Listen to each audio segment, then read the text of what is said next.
কোটিপতি কিভাবে হতে পারে? 15 ইয়ার্স ধরে 21,000 করে পার মান্থ তোমাকে সেভ করতে হবে। তোমার একার খাওয়ার খেতে খালি খরচা হবে 14 লক্ষ টাকা। তো কিভাবে কেনে, কিভাবে লাইফ ইন্স্যুরেন্স কত টাকার করে রাখবে? তোমার কি মনে হয় মিউচুয়াল ফান্ড শ্যাম? আদানিদের ব্যবসা বন্ধ হতে চলেছে। মিউচুয়াল ফান্ডের উপর কি সেবির নজরদারি আছে? অবশ্যই। মিনিমাম কত টাকা থেকে মিউচুয়াল ফান্ড শুরু করা যায়? মিনিমাম 500 রুপিস দিয়ে শুরু করা, 500 টাকা দিয়ে 500 টাকা দিয়ে শুরু করা যেতে পারে। এই ইয়াং জেনারেশন কিন্তু একটু ইনভেস্টমেন্ট প্রো। আমরা বলি যা ইনকাম হয় তার 10% অ্যাটলিস্ট সেভিংস হওয়া উচিত। একটা কোনো কোম্পানিকে বেস করে কিন্তু মার্কেট এই মুহূর্তে ইন্ডিয়ান শেয়ার মার্কেট নড়ার জায়গায় নেই। যাদেরকে সোকল্ড কিপটে বলা হয়েছিল, তারা মোটামুটি একটা কিং সাইজ লাইফস্টাইল মেনটেন করতে পারেন। 10,000 টাকা ইনকাম আমার 10,000 টাকা ইনকামে আমি আবার কি ইন্স্যুরেন্স নেব? 1 টাকা ইনকাম করলো তো তার ফ্যামিলি তো তার 1 টাকার উপরে ডিপেন্ডেন্ট না। রিয়েল এস্টেট কি good investment? What is SWP? SIP, systematic investment plan. এটার মানে কি? আমি রোজগার করি 30,000 টাকা, আমি কত দামের বাড়ির স্বপ্ন দেখতে পারি। আমাদেরই বলুন, আমরা খুব ইম্পালসিভ। আমরা যখন তখন টাকা ভেঙে ফেলি। এই ইনস্ট্রুমেন্টটাতে কি হয়, টাকা ভাঙা যায় না। আমার নিড হচ্ছে 15 lakhs। ইয়েস। অ্যান্ড আমি এটা যদি 5 বছরে চাই, ইনভেস্টমেন্টের যেটা মেজর ভুল করছেন মানুষজন আজকের দিনে।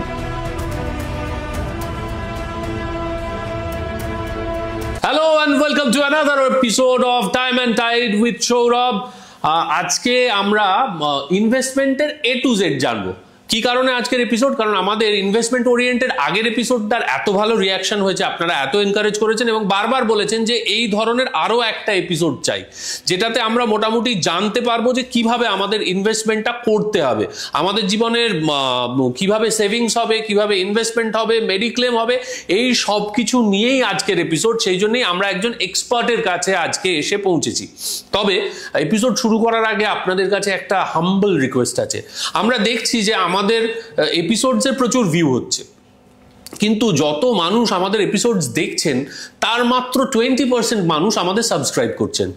আপনারা প্লিজ প্রত্যেকটা ভিডিও দেখার পর যদি আপনাদের ভালো লাগে লাইক করুন, কমেন্ট করুন এবং অবশ্যই সাবস্ক্রাইব করুন। কারণ যত আমাদের সাবস্ক্রাইবারের সংখ্যা বাড়বে তত আমরা বেটার স্পিকারদের কাছে গিয়ে বলতে পারবো, দেখুন আমাদের ভিডিওস এত মানুষের কাছে রেগুলারলি পৌঁছয়, তবেই তারাও ইন্টারেস্টেড হবেন আমাদের সঙ্গে এপিসোড রেকর্ড করার জন্য। আর আজকের এপিসোডটা বিশেষভাবে আপনাদের বলবো পুরোটা দেখুন, কারণ পুরো এপিসোডটা জুড়ে আমরা কিন্তু সাধারণ মানুষের যে যে বিষয়গুলো জানা দরকার সেগুলো নিয়েই মূলত কথা বলবো।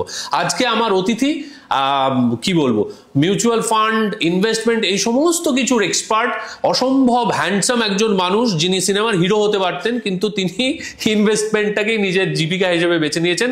আজকে আমার অতিথি সুরজিৎ কালা। সুরজিৎ দা, কেমন আছো? খুব ভালো, তুমি কেমন আছো? আমিও দারুণ আছি, আর আজকে তো আরো বেশি করে ভালো আছি, কারণ আজকে আমার মনে হয় এই পডকাস্টের এই এপিসোডটা আমি আমার জীবনের যে জিনিসগুলো জানা দরকার সেই বিষয়গুলোতে জানতে পারবো।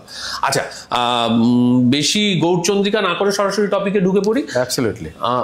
এফডি সম্পর্কে মানুষের একটা বেসিক ধারণা আছে। আমার নিজেরও বেশ কিছু এফডি আছে, কনভেনশনাল এফডি, যেগুলো থেকে 5%, 6%, এখন বোধহয় 6.5% কিছু কিছু ক্ষেত্রে পাওয়া যাচ্ছে। কিন্তু ন্যাশনালাইজড ব্যাংক বা এস্টাবলিশ যে কনভেনশনাল ব্যাংক, সেগুলোতে এই ধরনেরই ইন্টারেস্ট পাওয়া যায়।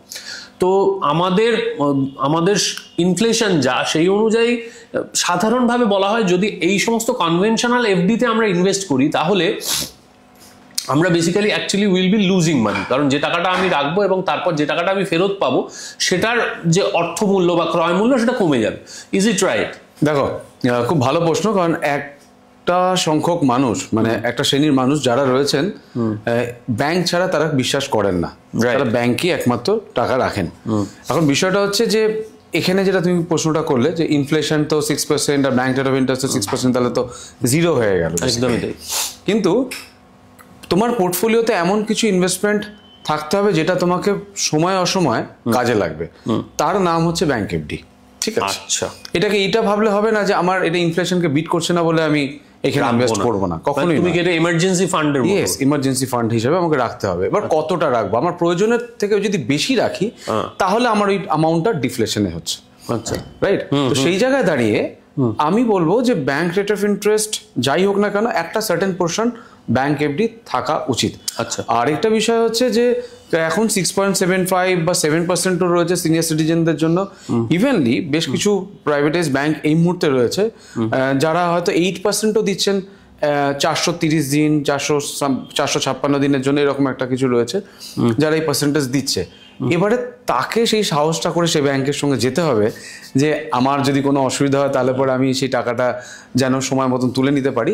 বাট অলদো RBI এর গাইডলাইনে সবাই রয়েছেন, তো সেখানে আচ্ছা আমাকে একটা জিনিস বলো, মানে সাধারণত তুমি যে ধরনের ওই যারা 8%, 8.5%, কেউ কেউ হয়তো প্রায় 9% অব্দিও এফডিতে, সাধারণত এটা ওই মাইক্রো ফিন্যান্স যেগুলো পরবর্তীকালে ব্যাংক হয়েছে সেই ধরনের গুলোই দিয়েছে। এইগুলোতে টাকা রাখা কি সেফ?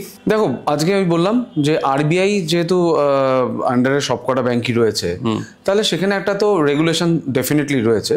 এবারে ব্যাংক যদি কোনো এক্সট্রা এক্সপোজার নিতে গিয়ে যদি দেখা যায় যে কোনো সময় লস করে ফেললো, তখন ডেফিনেটলি একটা ওভারঅল লস হতেই পারে।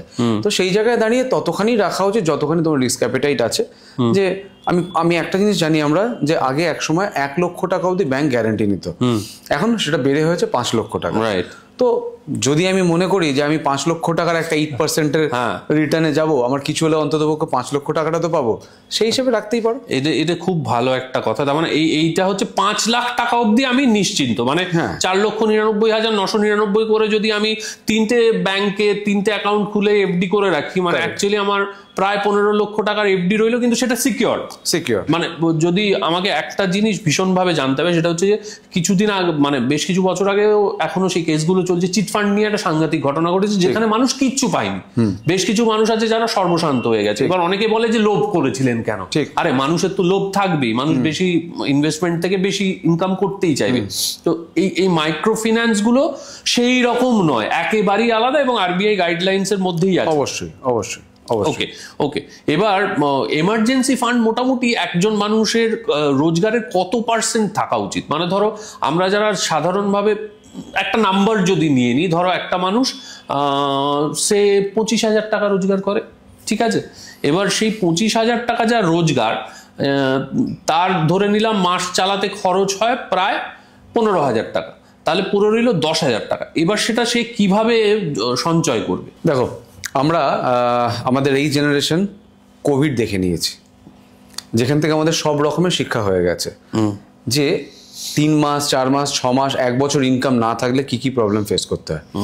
আগে বিফোর কোভিড আমরা বলতাম যে অ্যাটলিস্ট আপনার ইনকামের 3 টাইমস আপনি ব্যাংকে রাখুন। আর কি কারণে? যদি কোনো কারণে চাকরি চলে গেল, আবার একটা নতুন চাকরির জন্য একটা ওয়েটিং পিরিয়ড আছে, ব্যবসা কোনো কারণে ভালো চলছে না, সেখানে অ্যাটলিস্ট 3 মান্থসের একটা বাফার নিয়ে ব্যাংক অ্যাকাউন্টে অলওয়েজ রাখা উচিত। সে ব্যাংক অ্যাকাউন্ট, সেভিংস অ্যাকাউন্ট হোক বা তোমার কথা অনুযায়ী এফডিতেও রাখতে পারি। কিন্তু এখন আমরা যেটা দেখেছি, it should not be 3 months, it should be at least 6 months. 1 বছর হলে খুব ভালো, 1 বছর হলে খুব ভালো।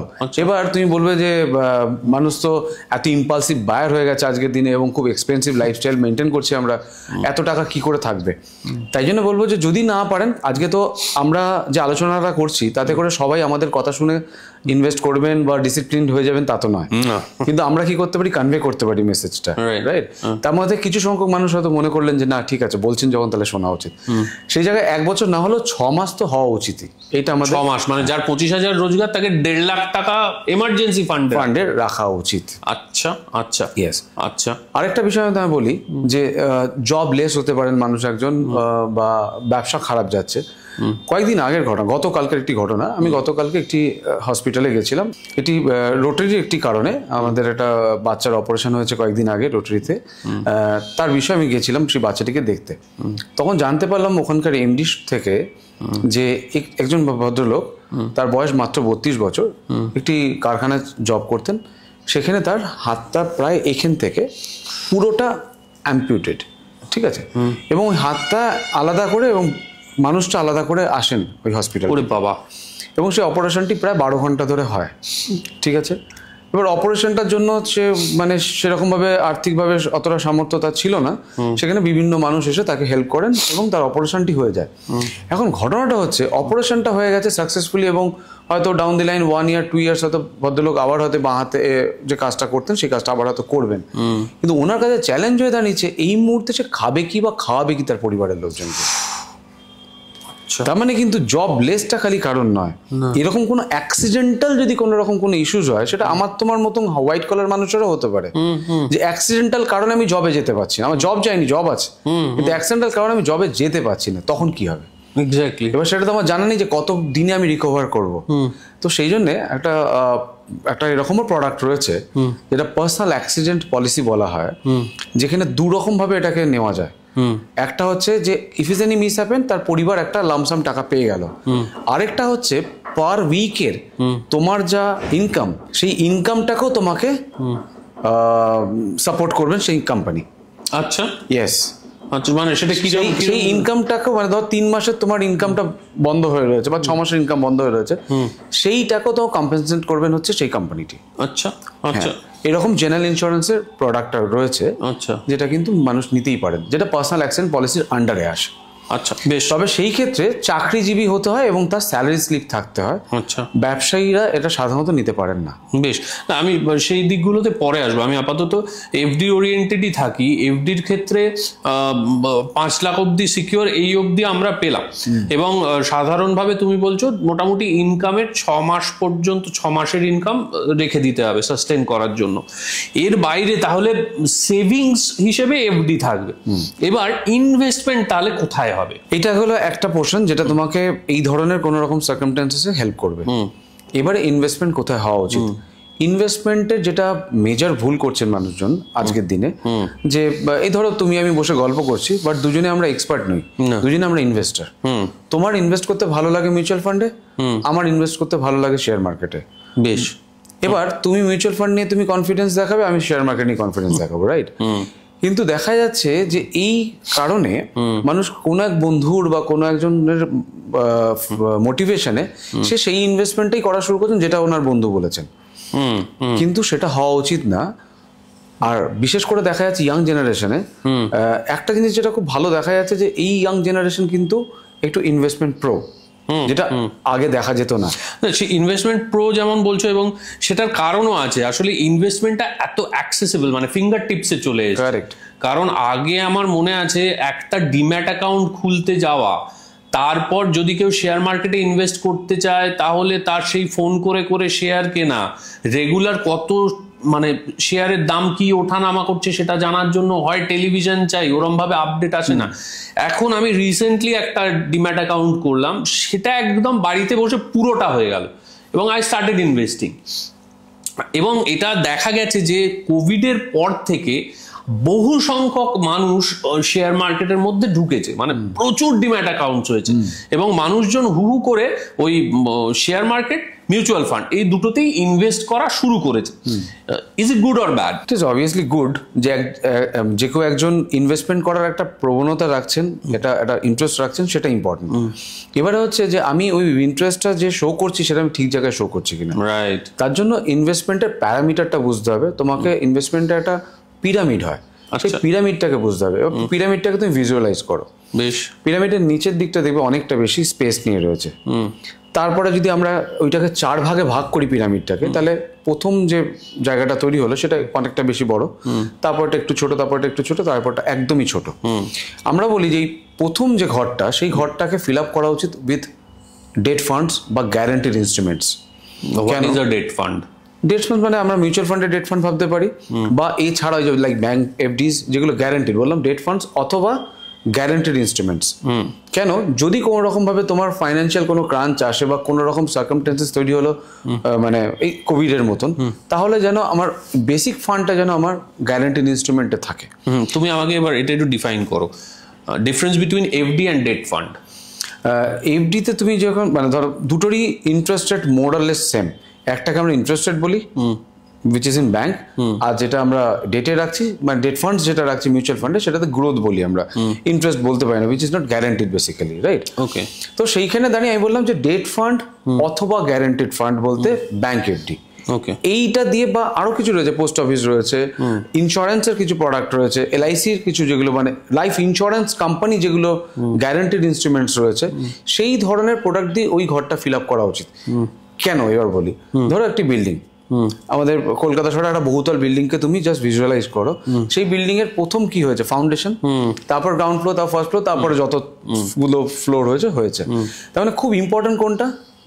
ফাউন্ডেশনটা। সো ফাউন্ডেশনটাতে কিন্তু খুব বেশি নজর করতে হয়। তাই জন্য আমরা বলি যে কোনো একজন ব্যক্তির জীবনের প্রথম ইনভেস্টমেন্টে কখনো নন গ্যারান্টিড বা ভোলাটাইল ইনস্ট্রুমেন্টে যাওয়া উচিত নয়।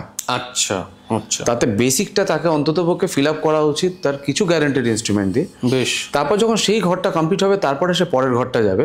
খুব লেম্যানের মতন যদি আমরা বলি যে যদি আমার এই ঘরগুলো যদি পূরণ হয়ে যায় with bank FDs, post office, PPF, PF, LIC মানে লাইফ ইন্স্যুরেন্সের যেসব গ্যারান্টিড প্রোডাক্টসগুলো রয়েছে সেইগুলো যদি ফিল আপ হয়ে যায় তাহলে আমরা যেতে পারি মিউচুয়াল ফান্ডের ইকুইটিতে বা ইকুইটির সঙ্গে যেগুলো মিক্সড ফান্ড রয়েছে like balance fund, balance advantage fund, multi assets fund.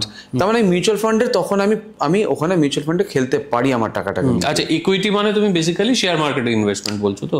Yes, খুব ভালো কোশ্চেন এটা। ইকুইটি বলতে মিউচুয়াল ফান্ডেও ইকুইটি শব্দটাকে ইউজ করা হয়, রাইট? ইকুইটি বলতে বোঝানো হয় যেখানে পুরো টাকাটাই তোমার এক্সপোজড হবে ইকুইটিতে, মানে যেখানে কোনো ডেট ফান্ডের বা কোনো রকম অন্য কোনো অ্যালোকেশন থাকবে না শুধুমাত্র। তার মানে বেসিক্যালি আমি আমার ফান্ড ম্যানেজারকে টাকা দিয়ে বলবো যে তুমি এটা শেয়ার মার্কেটে ব্যবহার করো, করে আমাকে রিটার্ন দাও। ইকুইটি মার্কেটে, ইকুইটি মার্কেট। মিউচুয়াল ফান্ডে বেসিক্যালি শেয়ার মার্কেটে টাকাটা ইনভেস্ট করো এইভাবে বলা যায় না। মিউচুয়াল ফান্ডে বলতে আমি ইকুইটিতে রাখবো, তো সেই হিসাবে আমার ইকুইটিতে আমি রাখলাম, ঠিক আছে?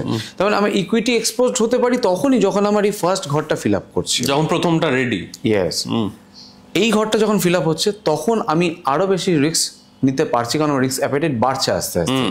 তখন আমি পরের ঘরটা যেতে পারি হচ্ছে শেয়ারে। আচ্ছা, কেন? মিউচুয়াল ফান্ডে কি হয় যে তুমি তোমার ইনভেস্টমেন্টটা করছো বটে, কিন্তু তোমার বিহাফে একটা টিম অফ মানে একটা এক্সপার্ট টিম তোমার বিহাফে কাজ করবে, ফান্ড ম্যানেজার্স কাজ করবেন। তো সেইখানে কিন্তু তুমি টাকাটা ইনভেস্ট করেছো, একটা তুমি ওয়াইজ ডিসিশন নিয়েছো, আমি আমার ইনভেস্টমেন্ট প্যাটার্ন এরকম হওয়া উচিত অ্যাকর্ডিং টু মাই নিড বা according to my asset allocation. তুমি ইনভেস্ট করলে, এবার তোমার পরে আবারও একটা টিম তোমার হয়ে কাজ করা শুরু করছে। তাহলে কি হচ্ছে, রিস্কটা অনেক বেশি মিনিমাইজ হচ্ছে। রাইট।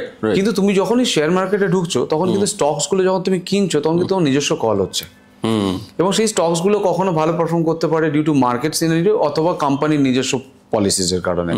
সেইটা কিন্তু তোমাকে নিজস্ব কল নিতে হবে। তার মানে তোমাকে ওই ঘরটায় ঢুকতে গেলে তোমাকে আগে আবার এই মিউচুয়াল ফান্ডের ঘরটাকে ফিল আপ করতে হবে, তবে গিয়ে তুমি ঢোকো। আচ্ছা, মানে প্রথমে ওই গ্যারান্টেড ইনস্ট্রুমেন্ট মানে এফডি টেফডি করলাম, তারপরে মিউচুয়াল ফান্ডে গেলাম, তারও পরে আমি শেয়ার মার্কেটে যাব। ইয়েস। আচ্ছা, ইয়েস। এবার আমি তোমাকে যেটা জিজ্ঞাসা করব, একটা ঘর বাকি রয়েছে। ও, একটা ঘর, হ্যাঁ, লাস্ট ঘরটা কি? সেটা হচ্ছে স্পেকুলেশনের ঘর।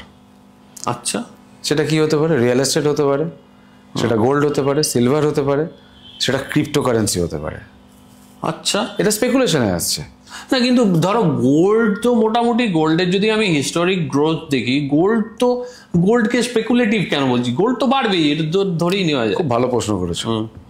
গোল্ড বাড়বেই এই যদি বিষয়টা বলো, লাস্ট 5 বছরে গোল্ড খালি বেড়েছে না মাঝে মধ্যে পড়েওছে? মাঝে মধ্যে পড়েওছে। তার মানে এই মিথটা কিন্তু ভেঙে গেছে মানুষের মধ্যে থেকে যে গোল্ডের দাম খালি বাড়ে। আচ্ছা আচ্ছা। একটা সময় আমরা মানে একটা সময় মানুষজনের ধারণাই ছিল গোল্ডের দাম খালি বাড়বে, রাইট। তারপর যখন এটা গোল্ড ইকোনমিটাকে যখন পুরো গ্লোবালাইজ করা হলো তখন দেখা গেল কখনো বাড়ছে কখনো কমছে। আজকে একদম তো পরশুদিন আরেকটা দাম। তার মানে এই যে কেউ একজন কিনলেন, ধরে নিলাম যে ওভারঅল বাড়বে, কিন্তু কেউ একজন কিনছেন কোনো একদিন, তার কোনো একদিন দরকার হলে বিক্রি করতে হবে, সেই দিনকেই যদি গোল্ডের প্রাইস কম থাকে তাহলে তাকে মাইনাসে বিক্রি করতে হবে না প্লাসে বিক্রি করতে পারবে? মাইনাসে। তার মানে কিন্তু এটাকে আমরা গ্যারান্টিড ইনস্ট্রুমেন্টের মধ্যে রাখতে পারি না। আচ্ছা, স্পেকুলেশনে রাখতে হবে। আচ্ছা, মানে এখন তুমি একটা জিনিস বলো, যদি এই স্পেকুলেট করতে হয়, গোল্ড আর সিলভারের মধ্যে কোনটা তোমার মতে মানে বেশি, মানে ভবিষ্যৎ বেটার? দেখো, একটা হচ্ছে যে একটা অপটিমাম লেভেলে পৌঁছে যাওয়ার পরে সবকিছুরই গ্রোথ একটা জায়গায় থেমে যায় বাট স্লো হয়ে যায়। সিলভার সেই জায়গায় ছিল না, এখন সিলভারটা এরকম ভাবে বেড়েছে একদমই যে সিলভারের প্রতি মানুষের একটা আকর্ষণ বেড়েছে। কিন্তু আমাদের ইন্ডিয়ান কালচারে মানুষ গোল্ডটা পড়তে পছন্দ করেন রাদার দ্যান সিলভার। তো সেই কারণে মানুষ সিলভারকে ওইভাবে অর্নামেন্ট হিসেবে কেনেন না, আর অর্নামেন্ট হিসেবে কেনেন না বলে সে আলাদা করেও কিন্তু ওই বিস্কিট বা কোনো অন্য ফর্মে কেনেন না তারা। তাই জন্য তারা ম্যাক্সিমাম ইন্ডিয়ানরা ইনভেস্টমেন্ট করেনি হচ্ছে গোল্ডে। কিন্তু যদি দেখা যায় যে যদি আবার এইখানে যদি আমরা অ্যাসেট অ্যালোকেট করি তাহলে খানিকটা গোল্ডে খানিকটা সিলভারে করা যেতেই পারে। আচ্ছা, খানিকটা গোল্ডে খানিকটা সিলভারে অ্যাসেট। আচ্ছা, আরেকটা জিনিস বলো, এটা আমার বলতে পারো অলমোস্ট পার্সোনাল এক্সপিরিয়েন্স। আগেকার দিনে মানুষজন জমি কিনে রাখতো, জমি কিনে পাঁচিল দিয়ে রেখে দিত, তার পরবর্তীকালে মানুষজন ফ্ল্যাট কেনে, এখনো ফ্ল্যাট কিনে রেখে দিচ্ছে বা ভাড়া দিয়ে রাখছে। কিন্তু আমি বেশ কিছু খুব পপুলার লোকালিটি দেখেছি যেখানে over the period of time, মানে ধরো 6 years 5 years, দেখা যাচ্ছে যে 4% 5%-এর বেশি অ্যাপ্রিসিয়েশন হয়নি। তাহলে আজকের যুগে দাঁড়িয়ে রিয়েল এস্টেট কি গুড ইনভেস্টমেন্ট? দেখো, রিয়েল এস্টেট যারা বিজনেস করেন তারা হয়তো এটা শুনলে পরে আমাদেরকে সেটা কথা বলতে পারেন, কিন্তু আমি একদম আই হ্যাভ প্রুফ বেসিক্যালি। মানে দেখো, এটা মানুষের কাছে যেরকম শোনার বিষয়টা বললাম, যে মানুষ পড়তে ভালোবাসেন, মানুষ বলতে পছন্দ করেন যে আমার অমুক জায়গায় একটা ফ্ল্যাট রয়েছে, অমুক জায়গায় একটা ফ্ল্যাট রয়েছে। কিন্তু যদি ফ্ল্যাটের ইনভেস্টমেন্ট হিসেবে দেখো, জমির এসকালেশন প্রাইস একরকম ভাবে হয়, আরেকটা হচ্ছে তোমার ফ্ল্যাটের আরেক রকম। এখানে ফ্ল্যাটের প্রাইস কিন্তু সেইভাবে বাড়ে না যতটা জমির বাড়ছে। Exactly, right. এবারে তার উপরে যেটা রয়েছে, তুমি যখন একটা ফ্ল্যাট কিনছো, তুমি কিন্তু লোন নিয়ে কিনছো। এবার এই মুহূর্তে তুমি যদি গুগল সার্চ করো, ওয়েস্ট বেঙ্গলে বা কলকাতাতে যে ফ্ল্যাটের যে প্রাইসের যে ইনফ্লেশন রয়েছে, সেটা হয়তো বা খুব বেশি হলে 10 থেকে 15% হবে। 10 to 15% যদি আমার ইনফ্লেশন হয়, মানে আমার যদি গ্রোথ রেট হয়, সেইখানে দাঁড়িয়ে ব্যাংক রেট অফ ইন্টারেস্ট কত দিচ্ছি যদি লোন নিয়ে কিনি? 9.5 থেকে 10 দিতেই অলমোস্ট। তাহলে আমার কি হলো? 5% হবে। তার মানে আমার কাছে মোটামুটি ইদার আমার ওই যা গ্রোথ তাই আমার ইন্টারেস্ট রেট চলে যাচ্ছে, বা কম। এবার তার সঙ্গে রয়েছে তোমার মেনটেনেন্স। তারপরে একটা সার্টেন টাইমের পরে সেই ফ্ল্যাটটার ভ্যালুয়েশন কমে, কারণ হচ্ছে তোমার ধরো 20 বছর 25 বছর 30 বছর হয়ে যাওয়ার পর ফ্ল্যাটটা আর সেলেবল থাকে না, কারণ সেই সময় লোন অ্যাভেলেবিলিটি থাকে না সেই ফ্ল্যাটটার জন্য। তো সেইখানে দাঁড়িয়ে আমি তো বলি যে তুমি যদি ফ্ল্যাটে থাকার জন্য প্ল্যান করো, সেইটাই তুমি ইনভেস্ট করো। মানে আরো একটা সাংঘাতিক জিনিস হয়, ধরো আমার হঠাৎ টাকার দরকার, এক্স্যাক্টলি, আমার একটা 60 লক্ষ টাকা দামের ফ্ল্যাট আছে, তো মানে বিক্রি করতে পাগল হয়ে যেতে হবে, আর নয়তো ব্যাংকে কোলাটারাল রেখে সেই লোনই করতে হবে। একদমই তাই, একদমই তাই। এবং এটাই হচ্ছে আরেকটা, মানে তুমি যে পয়েন্টটা বললে যে এটা ইজি লিকুইডিটি নেই, এবং তোমার দামের সঙ্গে যে তোমার বায়ারের দাম ম্যাচ করবে সেটাও ব্যাপার, সেইটা নিয়েও একটা সন্দেহ থাকে। এন্ড তুমি সঙ্গে সঙ্গে চাইবে সঙ্গে সঙ্গে বিক্রি করে দেবে, হবে নয়। তো আমার যখন দরকার পড়বে তখনই তো আমি ফ্ল্যাটটা বিক্রি করতে চাই। তো সেই অর্থে আমরা ফ্ল্যাটের ইনভেস্টমেন্টটাকে ওইভাবে ইনভেস্টমেন্ট ধরি না। আর যেখানে আমরা থাকি সেখানে অনেকে বলে যে আমার একটা ফ্ল্যাটে ইনভেস্টমেন্ট রয়েছে, যেটাতে আমি থাকি সেটা আমার ইনভেস্টমেন্ট নয়, ওটা তো আমার নিড। রাইট, মানে আমি যদি থাকি তাহলে আমি ফ্ল্যাট কিনতেই পারি, কিনতে তো হয়। তবে অনেকে বলেন যে, যেটা অনেককে আমরা জিজ্ঞেস করে দেখেছি যে আপনার কি কি ধরনের ইনভেস্টমেন্ট রয়েছে, তার মধ্যে প্রপার্টি রয়েছে কিনা? হ্যাঁ, প্রপার্টি রয়েছে। কোথায় রয়েছে? অমুক জায়গায়। আপনি তো ওখানেই থাকেন। হ্যাঁ, থাকি তো। যেটা থাকেন আপনি সেটা বিক্রি করবেন কি করে? প্রপার্টি তো মানে যেটা সেলেবল, যেটা সেল করতে পারেন, বাট ওটা তো সেল করতে পারবেন না। আচ্ছা, আমি একটা মানে লাস্ট বেশ কিছুদিন ধরে বিভিন্ন রকম ইনভেস্টমেন্টের ধরো পডকাস্ট, ইন্টারভিউ এবং এক্সপার্টদের কিছু কথা শুনছি। এবার কিছু কিছু মানুষজন না ইনভেস্টমেন্টটাকে একটা এমন ভয়ঙ্কর জায়গায় নিয়ে যাচ্ছে। যেমন এরকমও একটা ওপিনিয়ন আছে যে আজকের যুগে যদি তুমি ফ্ল্যাট কিনতে যাও, তাহলে ফ্ল্যাট এবং গ্যারেজ মিলিয়ে তোমাকে যে খরচাটা করতে হচ্ছে সেটা করো না, রেন্ট করো। অনেক কম টাকায় সেই ফ্ল্যাটটা রেন্ট করতে পারবে এবং বাকি টাকাটা তুমি ইনভেস্ট করো। Is it a right strategy or not? হ্যাঁ, তুমি যেটা বলছো আমি রিসেন্টলি খুব শুনছি, ভীষণ মানে। এবং আরো একটা ব্যাপার হয়েছে, কারণ আমাদের পরের জেনারেশন মানে আমাদের ভাইপো ভাগ্নি, এরা মোটামুটি ভাবে বেশিরভাগই কেউ আর পশ্চিমবঙ্গে নেই বা ভারতবর্ষেই নেই অনেকে। আর অনেকে যে ধরো আজকে ব্যাঙ্গালোর, 3 বছর পর আরেকটা ধরো চেন্নাই চলে গেল, সেখান থেকে চলে গেল মহারাষ্ট্র, সেখান থেকে চলে যাচ্ছে অন্য কোথাও। তার জন্য তারা তো বলছে যে আমার বাবা মায়ের একটা ফ্ল্যাট আছে, তারা আবার ইনভেস্টমেন্ট হিসেবে আর একটা ফ্ল্যাট করেছিলেন, সুতরাং আমরা আর ফ্ল্যাট ইনভেস্টমেন্টে যাবো না, আমরা রেন্টেই থেকে যাব। আবার অনেকে আছে যারা বলছে শুধু রেন্টেই থাকবো। এটা কেমন ডিসিশন ওয়াইজ? এটা কেমন? আমি তো বলবো যে একটা বেসিক ফ্ল্যাট হওয়া উচিত। হ্যাঁ, অবশ্যই। কারণ এটা দেখো, মানে আমি যে রেন্টটা পে করছি, সেই রেন্টটা যদি আমি পে না করে আমি একটা ব্যাংক রেট অফ ইন্টারেস্টকে আমি মাথায় রেখেই আমি ইএমআই দিলাম, কিন্তু এন্ড অফ দ্য ডে আসতে 10 বছর পর, 15 বছর পর, 20 বছর পর তো ফ্ল্যাটটা আফটারঅল আমার হবে। তো অন্তত পক্ষে নেক্সট জেনারেশনকে বলতে পারবে যে আমার একটা ফ্ল্যাট ছিল, একটা বাড়ি ছিল। এটা আমার মনে হয়েছে যে এটা খুব একটা ওয়াইজ নয়। আচ্ছা, এবার আমরা একটু মিউচুয়াল ফান্ডে আর একটু ডিটেইল করে নিই, তারপর তুমি যে ওই একদম টপ টিয়ারের যে আর একটা জিনিস বলেছো সেটাতে ফিরবো। তবে মিউচুয়াল ফান্ড, ধরো মিউচুয়াল ফান্ড কে করতে পারে? ধরো আমার 10,000 টাকা ইনকাম, হ্যাঁ, আমি মিউচুয়াল ফান্ড করতে চাই, মিনিমাম কত টাকা থেকে মিউচুয়াল ফান্ড শুরু করা যায়? মিনিমাম 500 রুপিস দিয়ে শুরু করা 500 টাকা দিয়ে 500 টাকা দিয়ে শুরু করা যেতে পারে। এবার যার ধরো 10,000 টাকা রোজগার এবং সিকিউর রোজগার, সে ধরে নিলাম 1,000 টাকা করে মিউচুয়াল ফান্ড করবে, ডিসাইড করলো। এবার সেই 1,000 টাকাটা সে মিউচুয়াল ফান্ডে কি ধরনের মিউচুয়াল ফান্ডে ইনভেস্ট করবে? হ্যাঁ,